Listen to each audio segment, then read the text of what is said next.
welcome everybody here. This is Chris Fryant. I've been talking with him for a while. He was extremely gracious with his time to come and join us here today.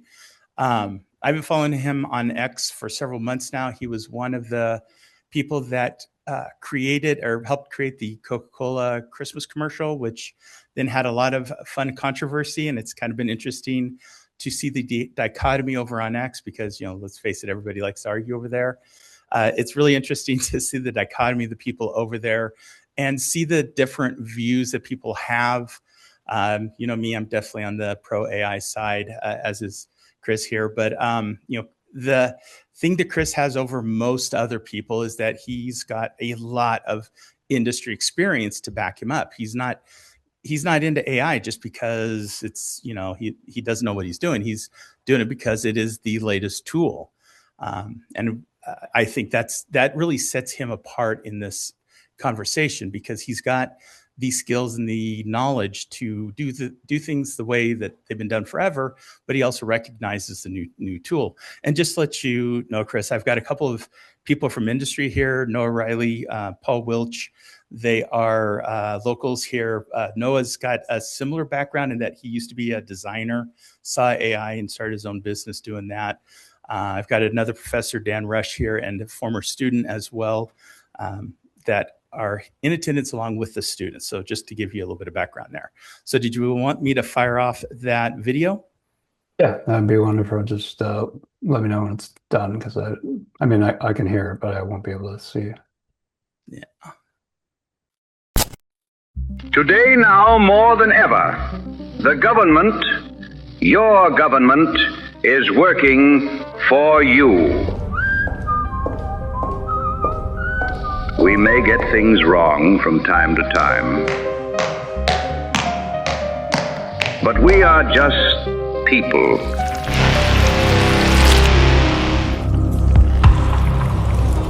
We make mistakes. Sometimes things get out of hand.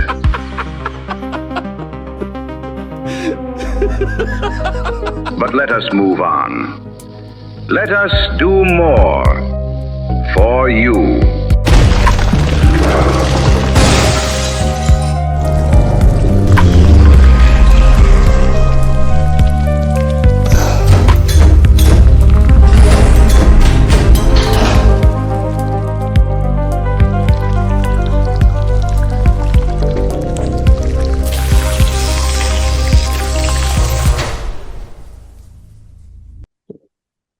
Yeah, so just so everybody knows that where we are in the development of the technology, I don't know how long that it probably would have been impossible to do like a year ago, but right now in 2026, that took 2 days to put together. So, that was pretty great for just being able to do that in that amount of time.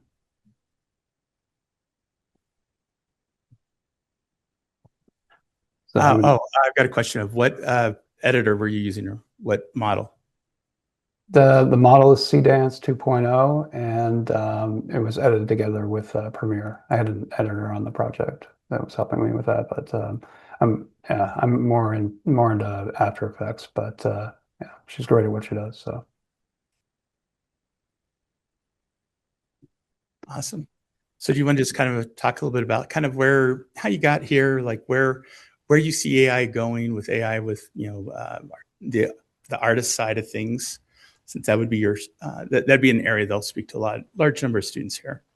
Yeah, well, I have a presentation ready to go, so I'm just gonna see about sharing that, and you can let me know if you see it. Also, it's not just in my head.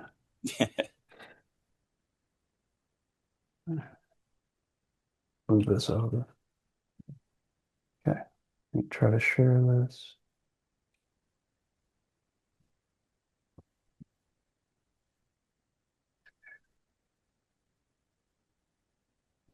I think that'll work.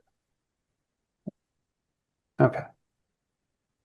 I don't think I can full screen this because I got my notes up here, but can you see this?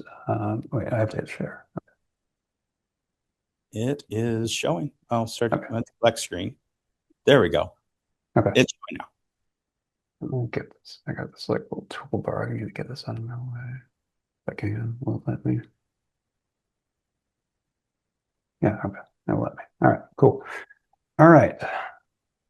So got a little presentation for here. I will try to keep it as brief as possible because what I really want to do is get to everyone's questions if everybody has any questions. So I'm going to jump right in.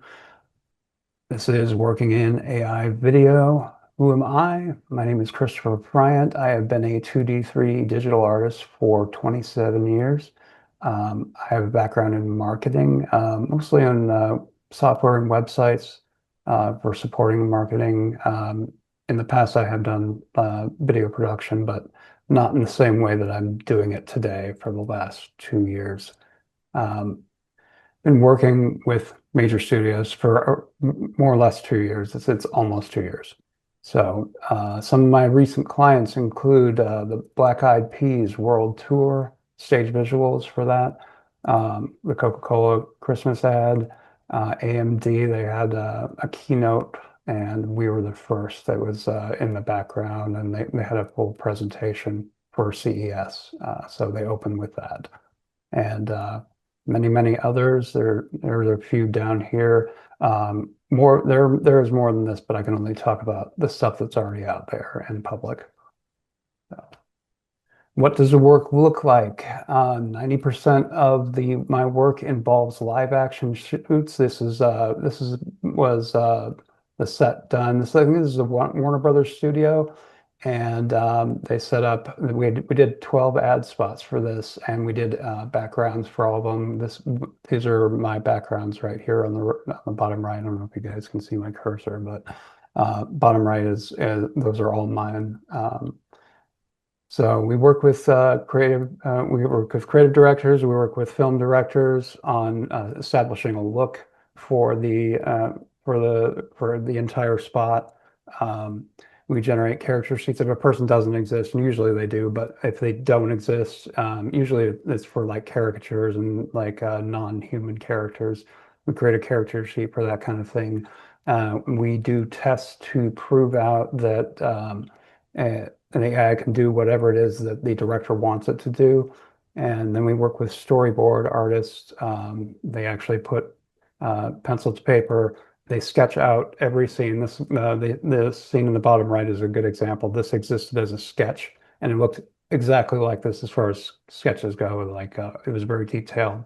And then we went in and we made it look like it was real, and we were very exacting with the placement of everything, the perspective of everything. So.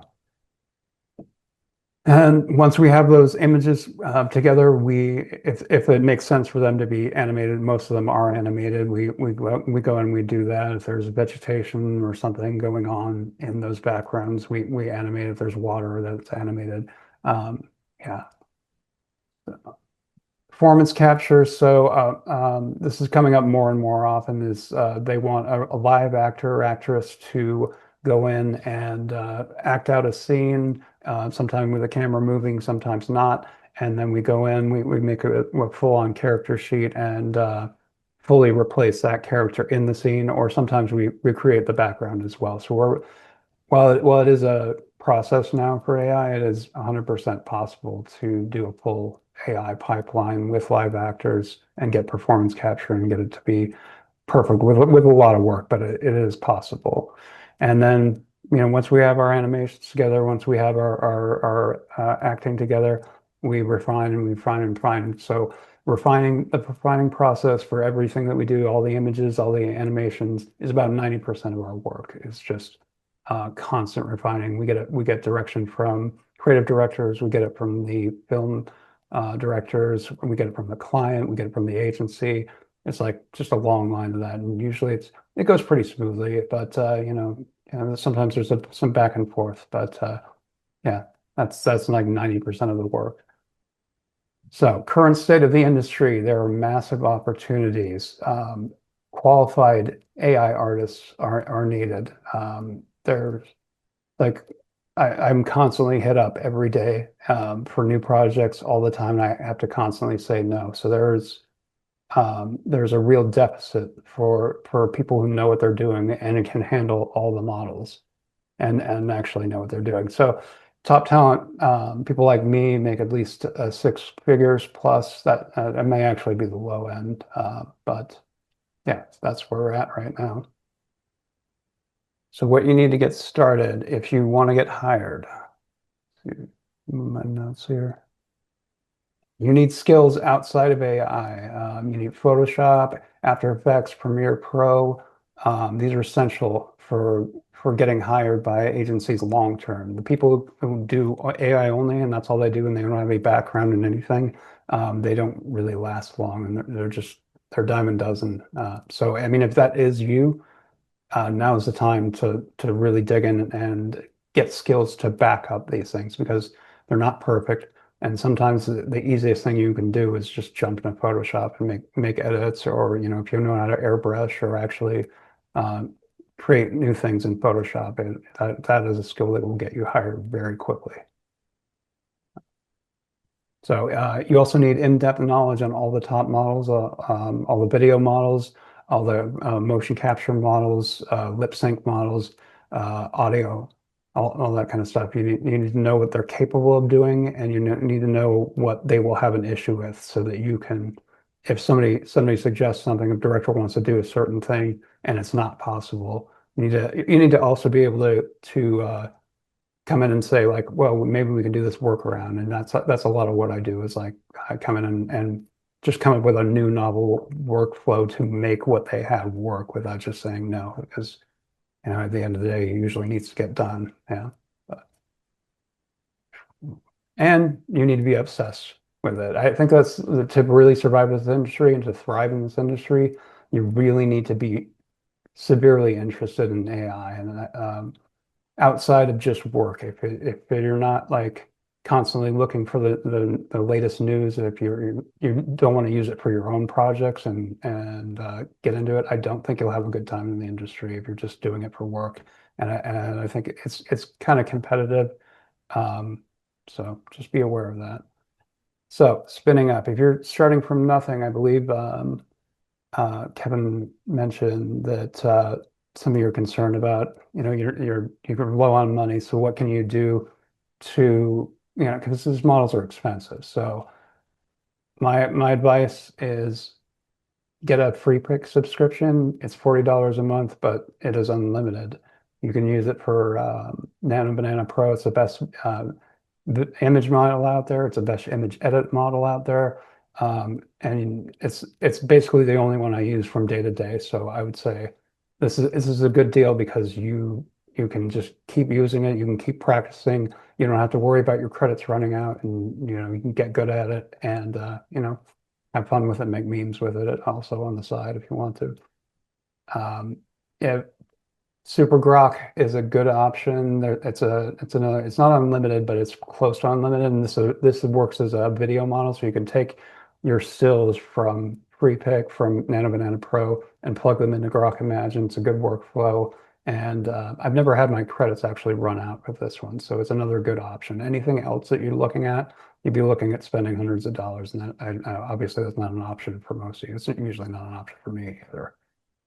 So to get visible, I would get on X.com. It is where all the AI news drops first. All the top professionals are there. A lot of the top agencies are there, and if you put your stuff out there, they're likely to get seen.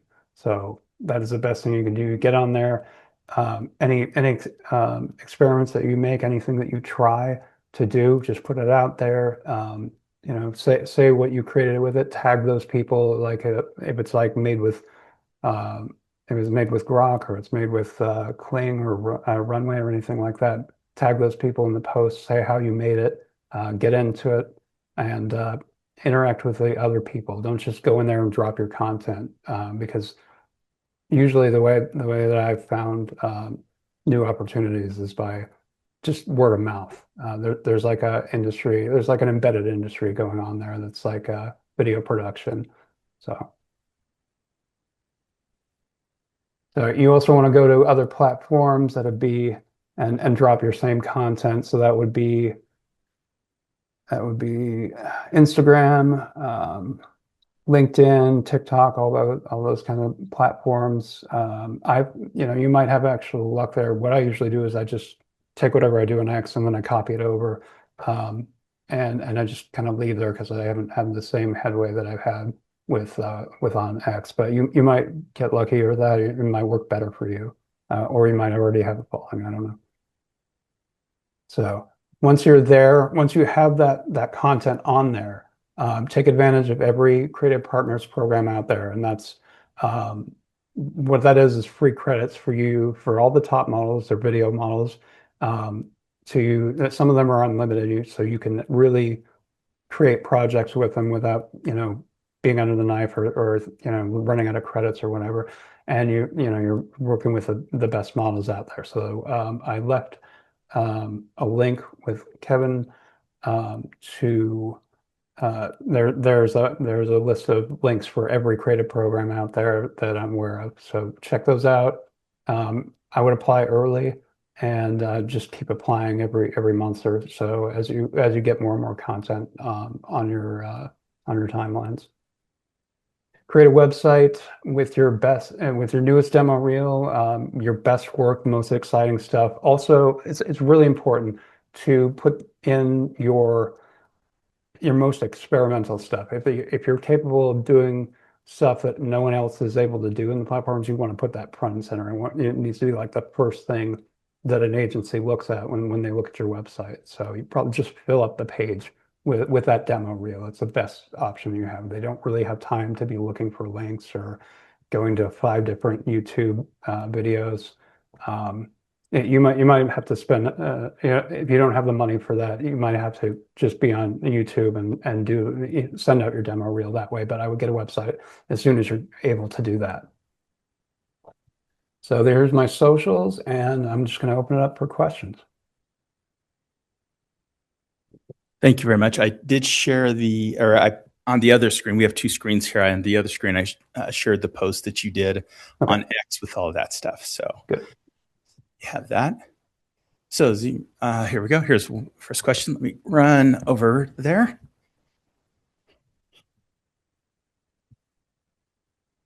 Here you go. But basically, my question is, face that. There you go. I totally forgot. Would you say that you need a degree for this job, or is it more experience based? I don't have a degree. I don't know anybody in the industry that has a degree. You don't need one for this specifically. Like you still need the education, especially when it comes to video. You need the vernacular. You need all like the techniques. You need to understand those techniques so that you can then turn around and recreate them and also prompt for them. You have to know what you're talking about before you can actually do it. Otherwise you won't have any control. It'll just be kind of random what happens.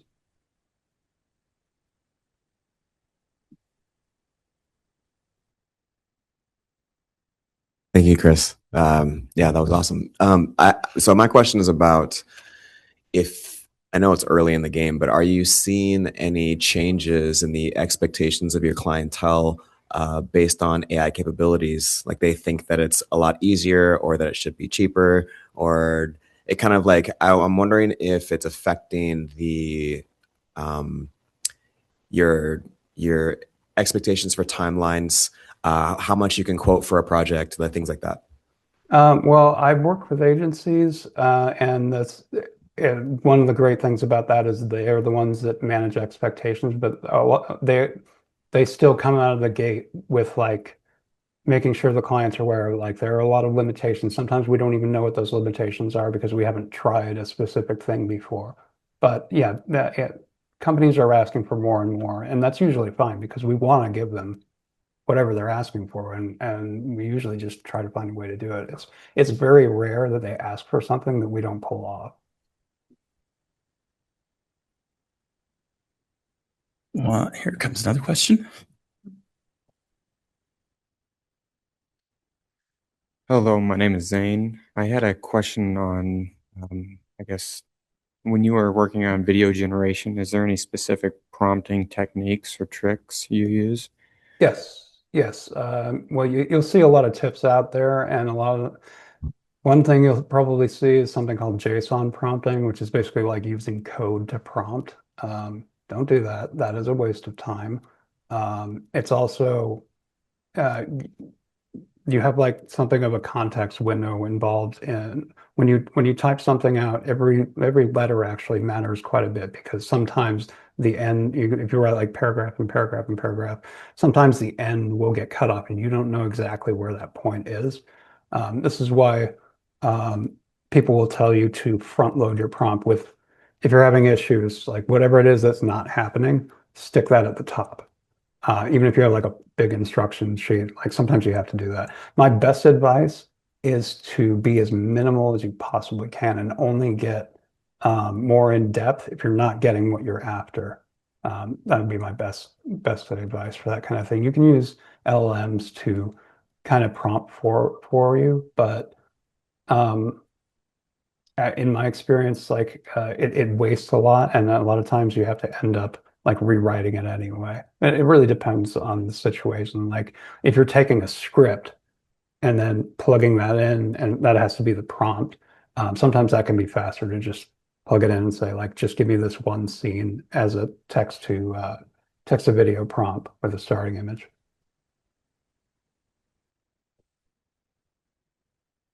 So this one's from me. Like, how many prompts do you do to get like one good scene out? Are you doing a bunch, or are you doing a couple and then just having to edit it fairly heavily? Well, it's easy these days to get something good quickly. Um, like I said in the presentation, it's usually the hard part is usually just editing the images and getting in refining the details because as good as like image edit models out there, Nano Banana Pro is the best one. Um, they're you still kind of have to fight them when you're trying to do something really, really specific to the point where a lot of times I'll just say screw it and just jump into Photoshop anyway because it's not worth like spending like a full day on just one image.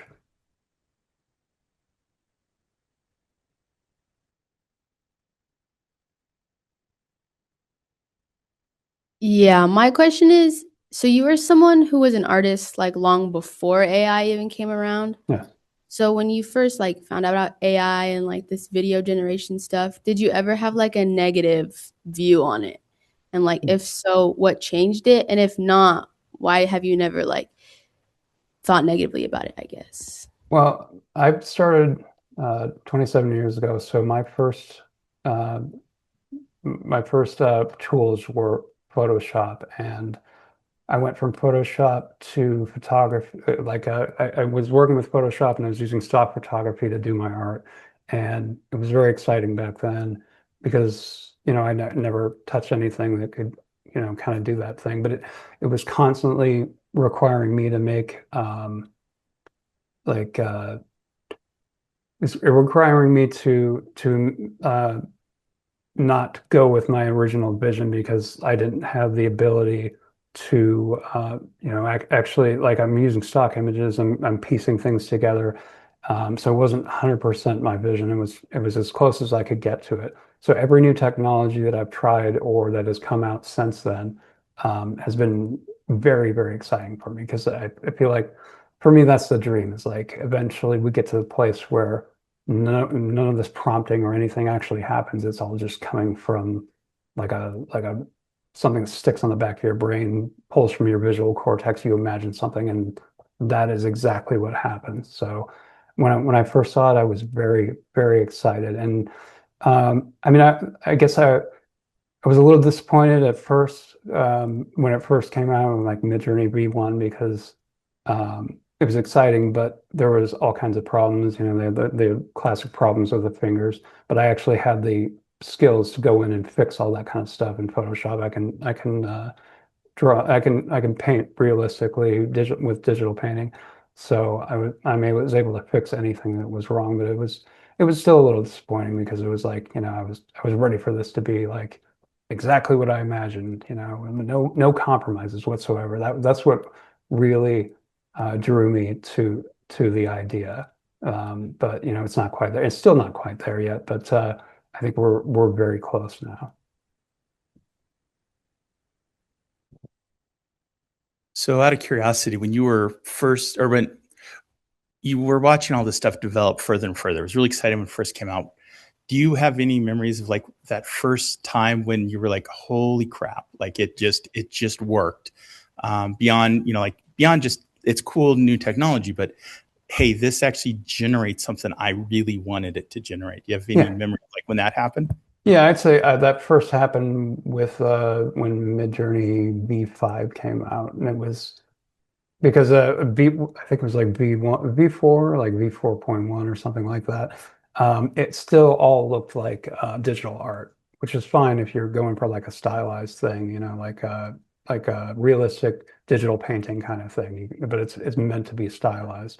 From that to V5, you could actually do like fully realistic things, and the anatomy wasn't perfect, but like you could get exactly what you're after in a way you just couldn't get before. And it was just a huge jump. I don't think there's been anything like it since then, like as far as like generational jumps. Hello. Hey, my name's Calvin. I'm majoring in business IT. So my question to you is, from your experience, are companies that you're consulting with seeing a positive impact from using AI generated content? Absolutely. Or do you think there's been like too much backlash that these companies are receiving from using AI content? The major corporations that I've worked for, they are nothing but happy with it. In fact, if you're on the anti-AI side, if there are people like this in the room, you might want to consider that corporations are banking on you kind of freaking out about it and talking about it on social media, and suddenly everybody's talking about this AI ad. So like if you're very much against it, it's really not helping your case. In fact, corporations, I'm assuming this. I mean, I've never actually heard this, but I'm assuming that they might actually lean into that and hope for that, or maybe even like start it themselves. Like not the companies that I work for, but like maybe the less scrupulous ones. Like so, just something to keep in mind if you're not a fan of AI. It's maybe not helping your case. Do you feel like you've worked harder before AI or like after AI? And like how has AI affected things like burnout? Yeah, I'm working harder than I've ever worked before because suddenly I can actually pull off my own stuff on top of just working 9 to 5, or well, it's more like like 9 hour days, 10 hour days. But yeah, I'm working way more. I mean, that's an option. I'm not doing that because I have to. It's because I really want to. And there are opportunities yet out there to create things that are your own IP that could get picked up, or maybe not. Maybe you can do it on your own. You can do like a Patreon or something like that. You can do a YouTube channel because it's new and because it's novel. There are people investing in this space and investing in short films and series right now. So it's a huge opportunity, and I don't know if it's going to last very long, but I want to catch it while I can. That's the reason why you saw that trailer at the beginning. It's for a contest, but it's also going to be shopped around to like 6 or 7 different AI agencies. Hello. I've noticed a trend in a lot of businesses currently that they're using AI, but it's like kept on the low. Would you say your industry is the same way, where they're asking for a video to be created, but they don't want it to be disclosed that it was made with AI? That hasn't come up for any of my projects. They've always been very upfront about that. I think it's mostly because it's at a point where you can probably still pick out that something is AI, and they don't want to come off as dishonest. But usually they come out and say like, yeah, this is an AI. We made this with AI. This is the making of all that kind of stuff. So I think most I've never actually heard of a project where they said, oh, don't tell anybody that it's AI. I think most projects want people to know that it's AI, or that the AI was involved. Hey, Chris, you mentioned using Grok as well as FreePic. Are those two? Are you bouncing those back and forth off each other as part of a workflow? Yeah, well, I get it for free. If you have enough followers and the work that you do on any given AI program gets a lot of attention, that people will come to you and, like give you subscriptions. But I was suggesting it because it's the cheapest video one that I can think of that's as close to unlimited as possible. Like I've never actually hit a rate limit with it. There is one, but I've never actually hit it myself. And I actually worked on for 2 days. I worked on like a grok only short film, and I never hit it there either. So it seems like a good deal. All the other options you have out there, you can do some on free pick also. You run out of credits pretty quickly, so that's why I think it's a good deal. It's a good option for like early work. It's not. I wouldn't say it's the best model out there, but it's good enough to get started with. There's like speech involved. You can do a lot with it, and the quality is getting better all the time. So really quick question here. Are you using like music generators as well, or are you just having it all internal and just the model, the video model, just what it produces, or how, like kind of what your workflow, like other tools you're using beyond just video? Yeah, I always, if I'm doing a project that's just not me screwing around, I always generate the music separately, because anything that you get within one clip is going to be like it could be over sound effects, it could be over dialogue or something like that, and isolating it is not always perfect. So you really don't want to deal with that, and you're going to have to take that anyway, and then bring that into to extend it out beyond like whatever the length of the clip is. So generally what I do is I'll have an idea in my head for a scene or like a trailer or something like that. I did it with the trailer that you guys saw at the beginning of this. Um, and I just for that one I whistled, but you can hum a tune and then plug that into Suno and then try to say like, oh, this is where I'm trying to go with this, and do like a cover of that sound, and usually works pretty good. It's good if you like if you're using a phone to record that. If you try to do that, put some like cloth over the mic so that it can't hear like you'll get like your breathing sounds on that as well. So it's probably the best option because what you can do is uh, you can edit your stuff together and you can have a pretty good idea what that music might look like, and you can play your video and kind of sing whatever the song is or hum whatever the song is, and then you'll also get the timing down more or less right. It could save you a lot of time in the long run. So I used to use Udio a lot, but they didn't have that kind of feature, and then they got shut down. So it's only Suno right now. It's a good model. It's getting better and better. Can you explain your creative process? Like, do customers usually have an outline of exactly what they want? If not, then how do you come up with the ideas? Like, what do you get inspiration from? Usually the clients have a very clear concept or like a general direction, or sometimes they'll have another commercial they did last year or something like that, or competition did this. We want to do something even cooler, but wild like this.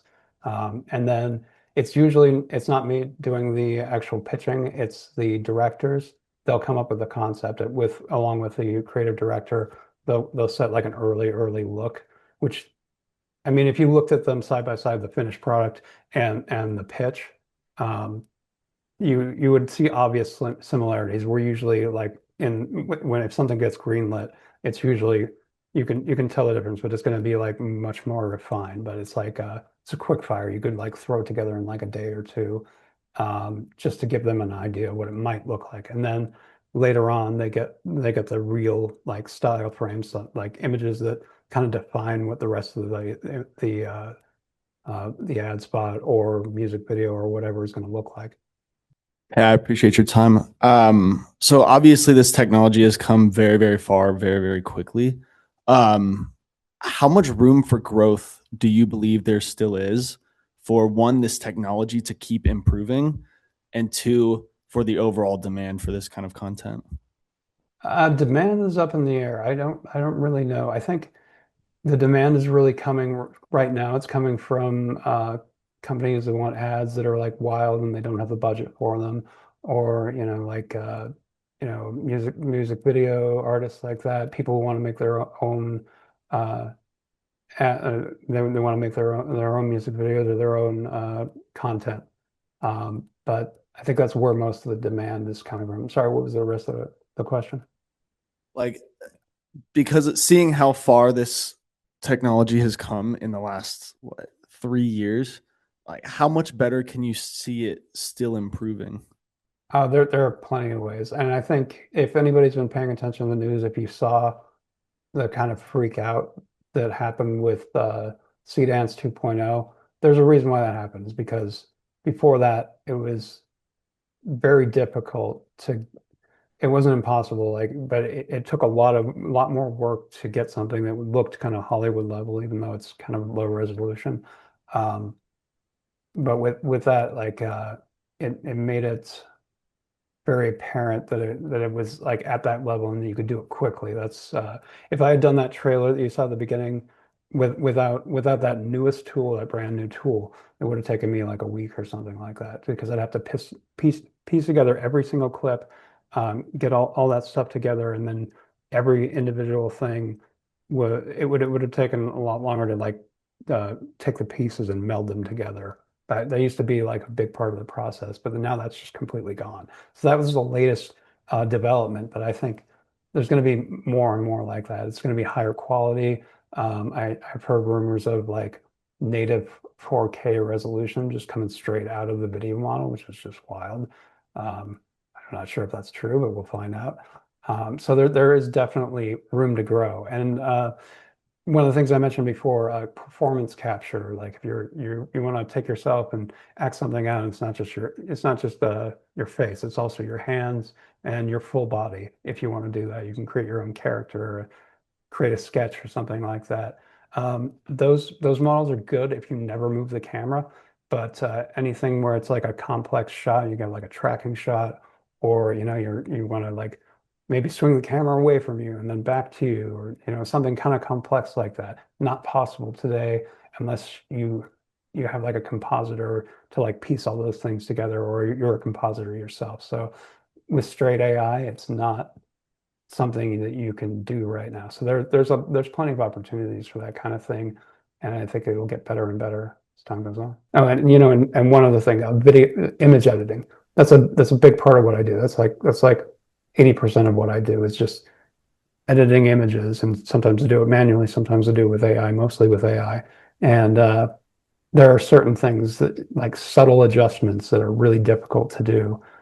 So much so that it just makes sense to do them more manually. If it's just like like take the camera down, like lower the angle by like an inch or a foot or something like that, it really is not great at that. It just generally ignores it. So that ends up having to be a manual process. So that's another example of where improvements can be made, and they will. So maybe just talk about, I'm kind of curious, or like kind of your views on that Coke commercial. That's where I discovered you. It seemed like that was the first, I don't know, almost kind of the first mainstream usage of AI that really got into the public consciousness. Like, kind of, what are your thoughts on like how that occurred? Were you surprised at the backlash, or were you, like, what were your thoughts on how that all went?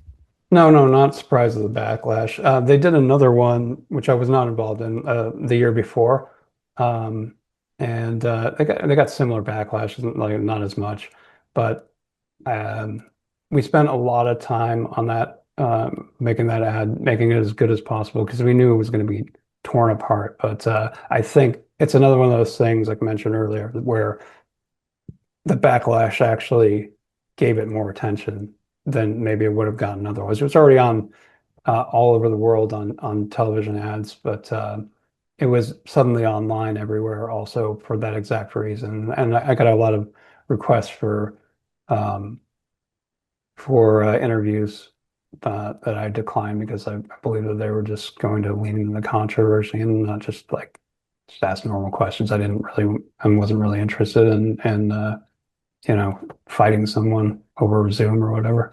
Out of curiosity, how many people did it take to put that together? Do you have like a rough estimate how many people all worked on that? I only saw what was on my agency side, which I don't remember the numbers now, but it was at least like 4 or 5 people like me, and then there were editors and compositors, and there were music people that we never talked to, like making the music without AI. And yeah, I think there was 3D elements in there as well. They blended in pretty well. I mean, I only know I couldn't like pick it out visually, but I know that it's there because I saw it. I believe that there were more agencies involved, and there was more than just one team. I just don't know what the other team was doing. Is that, we were just heads down on our old stuff. Yeah, to me, that's interesting because it gets away from the idea that just one person is doing all this, where it still requires a team to pull this off. And it's not just a one-man shop that's able to do it all. So a lot of what you've learned over the last almost 3 decades is still very, very prevalent in building these things out. Yeah, absolutely. And when this stuff invariably fails and you have to fix it, I mean, you need to have those skills, or you will be. I mean, that if anything's going to end your career, it's not knowing stuff outside of AI. I've seen it happen a couple of times, not very often, but where it's like the person wasn't willing to learn traditional tools. So yeah, that didn't work out. So I know you said you were using Seedance. What other tools, like what other AI tools do you use quite a bit? And also I know you said Photoshop, After Effects stuff, and Premiere, stuff like that. Like what else are you using? I use Kling a lot. I do a lot of tests in Grok just because it's constantly getting updated, and I want to know what the newest version is capable of. I think they're making some quality updates here pretty soon, and I think it's going to be like a top model here pretty soon, given like their massive pace. Like if I was just thinking like early models, like a brand new model, like a Pika came out and it was 1.0, and it was basically a slideshow. And Grok came out and brand new model, and they weren't great, but it was way better than like the first versions of any other model I've seen. And since then, it's gotten like 5 times better in about half the time that I would have expected. So that's always huge. So Nano Banana Pro, there's a Nano Banana 2 that it has its own capabilities, but I spend almost all my time with, as far as image models go, with Nano Banana Pro, just because you can get really exacting, and it almost always does what you want. And if you get something that's close, you can feed it back in and say, like, I just changed this one thing, or change the camera angle. Like you can drill into something easier than you can do with any other model. The one thing it kind of lacks on as far as it is aesthetics. I will use Midjourney, and that's what you see down here. I don't know if you can still see my screen, but all these images that you're seeing across, like these are all Midjourney images for the most. Yeah, all these. Yeah, these are Midjourney because it's just really good at like art style. It's hard to control. There's really no replacement as far as like vibes and the kind of like cool look that you get. So what you can do is create something with Midjourney and then take that and plug it into Nano Banana Pro and get something more exacting, or make little edits, or just say like, this is the kind of world that I'm building, make more in this world. And sometimes it's not great at it, but it's worth trying if you want like a really cool stylized kind of look. Although I just wanted to get your opinion. I'm not sure if you've seen it or not, but there was a recent, I guess, trailer for a new movie where they're using an AI version of Val Kilmer. And I know Hollywood has had it's kind of been, I guess AI has been controversial. There was a lot of, I guess, big protests a couple years ago with the Writers Guild. And I'm just wondering what you think, if there's going to be any potential for AI to really start breaking into the film industry. I don't know. Oh, yeah, honestly, like for that specific scenario, I believe he wanted to be in the film, and I think he was aware of like the plan to use an AI version of him. So that's like I think that's a good example of where it would make sense. You could do the same thing in CGI, and I think it would be the same thing like they did with in Rogue One with Tarkin, same kind of thing. I don't know. I don't think it'll come up very often, and the idea of it like replacing an actor, I think, doesn't make a lot of sense. What makes more sense to me is you'll have somebody who will act out a scene, kind of like Smeagol in Lord of the Rings kind of thing. Like I think that's more what you'll see because you'll have that level of control. and you can do the character replacement, that kind of thing a lot quicker and a lot better, because you can do more and more iterations. You can try more things. I think I see that happening more and more. I don't know that it makes sense, at least the way that technology is now, to throw in actors unnecessarily. Like usually has to be a reason to put a person in there like that. So as far as ethics are concerned, I mean, that's not really for me to decide. Like I mean, I think if the person who they were replacing was okay with it, then I think it's fine. But I don't see them like making up actors or actresses. I know there was some stuff about that in the press, but I don't know that somebody's going to go out specifically to see like a person that doesn't exist. I think there wouldn't be that motivation there, as far as I can tell. Out of curiosity, do you do anything with like local models, non-web hosted? Do you have any like, are any of those impressing you, or like do you use Comfy UI just like to for full workflow to be able to bring things together? Yeah, I'm just dipping my toe into it because I've got a laptop. It's got an okay GPU, but it's only got like 8 gigs of VRAM, so I can't really do like the really cool in-depth workflows, at least not yet. Although they did start, they've got something called Comfy Cloud now. It doesn't have every model out there, but it has a lot of the like workflows that people use all the time. So I'm getting into it that way until I don't have enough money to get like a really beast rig. But yeah, once I do, I will get very deep into that. I'm very interested in like custom workflows. It's like a whole different field. So if you're looking, if there are people out there that are looking into this, if you have the ability, I mean, Comfy Cloud is like $20 a month. If you can get into like custom workflows, you can have like you can take screenshots of it and have like Grok or ChatGPT or whatever walk you through like understanding the setup. I think that would be a really quick way to, I basically guarantee that you're going to have a job for a very long time, because those people are that's another level of difficulty beyond what I do all the time, which like I'm employed anytime I want to, which is I'm basically like 60 hours a week. Which is my decision. I could do less than that if I wanted to, but the people like that who get into that and they're like they become like experts or even proficient at it. Like if Comfy UI is your thing and you're doing and you can set up a custom workflow, those people are massively in demand. They probably get like twice the amount of money that I would get, just because it's kind of like the program, like the backhand programmer version of what I do. Yeah, the reason why I asked, I've got a setup at home that I've been playing with that. So yeah, I'm personally very interested in that, and I definitely have that techie background, less artistic. So yeah, there's a huge demand for that, like probably more than anywhere close to what I do. So that I would pursue that as much as possible. And if you're making experiments or if you're even trying things, I would post about that all the time, as often as you can. You might even they might just hire you, like Comfy UI might actually hire you. And they actually have like a lot of deep pockets. They're invested in with like a ton of different people, but one of the big ones is NVIDIA. So that's, I'd like to think they would pay you very well. Do you have any other comments or any questions just for students, like kind of what they're seeing, or what questions for them that you'd be interested in knowing? What does the normie space think about AI? I'm curious, because I know that I'm in a bubble and I know the haters are in a bubble, but what is your average person? Do they even think about it? Do they even know about it? Anybody want to take a stab at that one?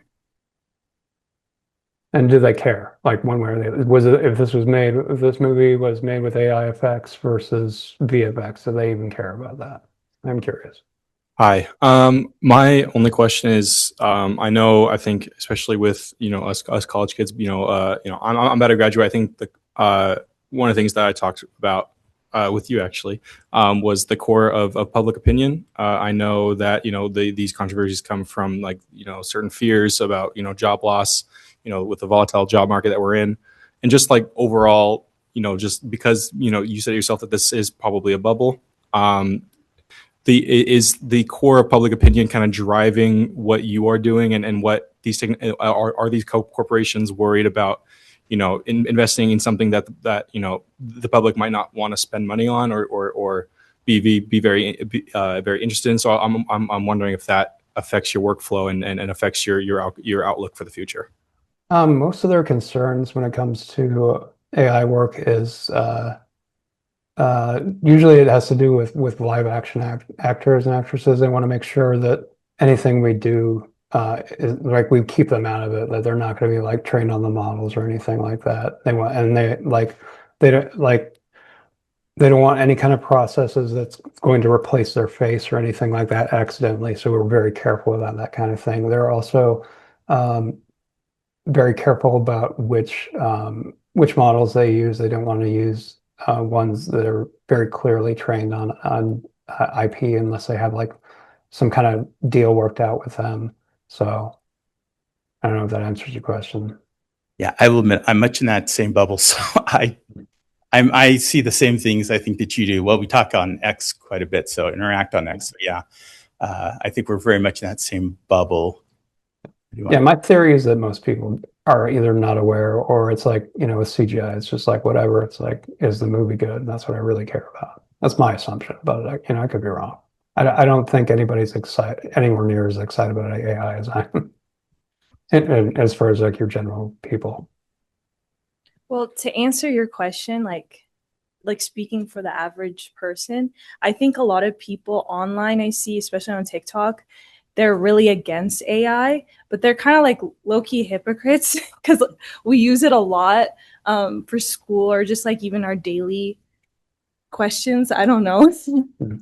So I think the average person just uses it like for daily like questions, but I don't think anyone likes it when they're consuming like content for it. I don't know if that answers it. No, I get it. I mean, there's a lot. It's easy to do like kind of low effort stuff with it if that's something you're inclined to do. So I get the hate for that because it is kind of annoying, and I imagine that a lot of people on TikTok like when they're making AI, they'll probably amp that up because it's maybe made for kids or like the really elaborate like stories involving cats or something like that, like super low effort stuff, but it's not made for your average person. It's made for kids. But I can see why that would be annoying and like you wouldn't really love that. So if you spend a lot of time on TikTok and that's all you see, I get it. Like I really do. More on X, the stuff that I see, like people are putting together like 20 minute, 30 minutes, like hour long, long form movies with it, and they're putting all their effort into it and all their care into it. And sometimes it pays off and sometimes it doesn't. But there's a level of craft there that shows that they really, really care about it. So I think it just depends on where it's coming from. But I get it. I get why that's annoying to the average person. Totally on your side, by the way. It's kind of like when people like post on social media about how social media is destroying this generation. Like, let me get on Facebook and talk about this. But okay, so my question, which kind of corresponds to what you were saying, because like I'm a developer. We build software, and my company does, and so obviously like we're in a adjacent lane where talking about how AI is affecting like the junior development role, and is there a reason to go for a developer, and how what's going to happen with all this. It was cool to hear your experience as far as the expertise still needed in your arena, even though you're still utilizing the AI tools, because it's very similar in the dev world right now. But I'm curious about the, talking about the court of public opinion. I mean, what I've studied about, historical technology trends is that this particular spike in awareness right now is mostly based on emotions and ignorance. And like 10 years from now, nobody, like, it will have done mostly nothing, and AI will be just kind of like another technology that we use, and there will be jobs that were destroyed because of it and jobs that were created because of it, and like and so I kind of when I think about the court of public opinion, it's going to be like all over the place right now, I think. and then it'll just kind of stabilize, and then it'll just be a tool that we use in the background for whatever reason, like whatever industry it affects. And I'm curious, because you're right in the middle of it. I mean, obviously AI is heavily affecting the things that you do. I'm curious if you see the same things, or if you see yourself or the people you work with trying to prepare for certain kinds of changes, or basically, like, what are you future casting for, like, this year, the next 5 years, how you might either be changing what you're going to do, or how your perspective is changing in what you're doing, or if you're trying to build new skill sets. Just kind of curious about that. Yeah, for me, the skill sets that I'm trying to work with is more advanced like local model type stuff. Um, for two reasons. Like again, it's like a job security thing, and also you'll be able to do things that you wouldn't be able to do with live models. But I'm also concerned about the litigation side, the law side of things. If there are limitations imposed on AI, if it's suddenly not 20 companies or 30 top companies, um, but because of regulation, it's now one or two, and you can't do the things that you used to be able to do before. There has to be some kind of like backup for what I can do. And yeah, local models are good for that. And they're also like if you have like ethical concerns, there are ethical models out there that are trained only on licensed data. So, that's something to be, aware of if you're into that. And I think I'll get better and better as time goes by. But yeah, that's what I'm doing currently. But I'm also getting into compositing as well, because I want to be able to do more for the people that I work with and for my clients, and not have to have like constantly have stuff sent over. So I'm getting into rotoscoping and stuff like that. So, and there's some new AI tools for that as well, but I'm also doing it like manually as well, just so I know how to do that, and like constantly don't have to throw up my hand and say like, oh, I didn't know how to do this. I want to be able to do more all the time. And AI helps out with that as well, because you can, if you run into any issues, you can be like, well, what's the deal with this? Why is this happening? And, not have to watch like a half an hour tutorial on it. Yeah, I lived through the era of the Amiga digital toaster, and when everybody'd say, "Oh, that's photoshopped as a slur." So Yeah, I I remember that. know that I think that it's going to change over time. There'll be less people complain less about that. Yeah, it's just a matter of time. It's just going to be everywhere. I mean, I think memes are really the place where it's going to be like there's a bunch of like top memes out there, like in the like top 100 most shared, and there's like at least 10 of them that are AI. So I think that's probably going to be where it gets normalized, and a lot of people are just going to use it to just screw around and make jokes, and it will kind of enter the zeitgeist for most people in that way, and that'll probably be the end of it. And then you'll have this other side that's more creative and more professional side, and they'll be using it more and more. Tools will get better and they'll get more specialized, and you'll have like, simple tools for just one person to use, or incredibly advanced tools for that are maybe like only in-house for Warner Brothers or Marvel or whatever. They have their own tools, just like CGI tools, like Pixar had a lot, and they still do. They have their own proprietary tools. It'll be like that. James Cameron currently with Stable Diffusion is making his own models.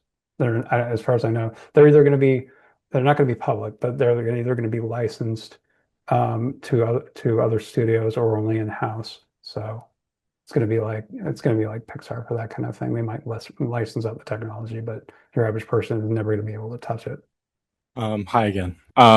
A follow-up question and kind of response to kind of what you were saying. So you said yourself that, when kind of what I'm hearing is that when the dust settles again, 5 years down the road, that we're seeing, if trillions of dollars are, globally is being invested in this kind of technology, for just to be kind of dumbed down to like memes, and then on the development side being more useful as a tool, that's I think where, I mean, speaking for some people here, maybe that's where the concern comes from. It's like, yeah, we're in a very volatile market, but if it at the end of the day comes down to like, oh, it can generate a meme for you, it's like we've seen, Grok, or I believe, or Meta try to create a AI social media. I don't think that's doing very well, and then seeing some of that. So I think where a lot of that concern comes from, is that we're seeing these test products kind of rise and fall very quickly, months, with these consumer trends. So I think I think you're right. I think the end goal is using this as a tool to build alongside, with, when you're starting your companies. I think startups can be a lot easier for the average user to get into. But again, I think that's where a lot of that concern comes from, is that, if it is in 5 years, it's going to make a meme for you. Oh, well, all right, why are we investing so much money into it? So that's, I think, where a lot of that concern comes from, when, there's so much other things going on in the world where, maybe money could be used elsewhere. And so, I think that's where a lot of that concern comes from. So that was just kind of like a follow-up response to that. Yeah, I get that. I think it also has the ability to pull a lot of people out of poverty, myself included, by the way. I was not doing well when AI started, but I now have a career, got my own place. I moved out to the countryside. I was able to start a life because of AI, and I think it will, because of the educational aspects of it, with LLMs, the ability to learn whatever you need to learn, like on demand. I think it will pull a ton of people out of poverty, and those people will maybe employ people like I'm about to do. I'm about to start my own studio, so I'm going to be employing other people as well that I know don't have a job right now, but they are very talented.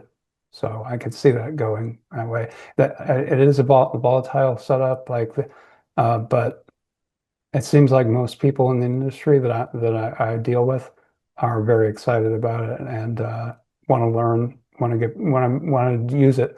Usually, it's not even for what they do. Like, I'll talk to compositors. They're like, "Oh yeah, I want to get into it because I want to do my own thing on the side," that kind of thing. So I've got one last question here. We have a gentleman in town, a lawyer named Brad Fraser. He talks about AI quite a bit. He's an IP lawyer, and one of his things that he goes really in depth in is that nothing that's created by AI can be copyrighted, or you can get a copyright on it, I should say. Is that a concern for you, or has that been a concern that you've been seeing in industry at all? No, not really. I believe there was kind of a ruling with that, or like they clarified it, which is, yeah, if you just type in a prompt and get an image out, you can't copyright that. But if you use that to create something with it that takes other tools and takes, like, if you're writing it, if you're acting it in it, all that kind of stuff, you can then copyright that finished work. So, and if it's I'm not really much on the legal side of things, but all the companies that I mentioned, they're Fortune 500 people. They're not concerned about it because, well, maybe it's because they have the leverage to go after anybody that would try to take it because they use AI to make it. I don't think that would go well for anybody who did that. Well, thank you very much for your time. We're out of time for the class. I really appreciate you talking with us. It's been very interesting to hear what you were talking about and seeing, kind of where, from your perspective, where this is going. It's something that I've not really heard a lot of people talking about. So I really appreciate it. And I hope you have a great rest of your day. Yep. Thank you for having me. I'll catch you all later.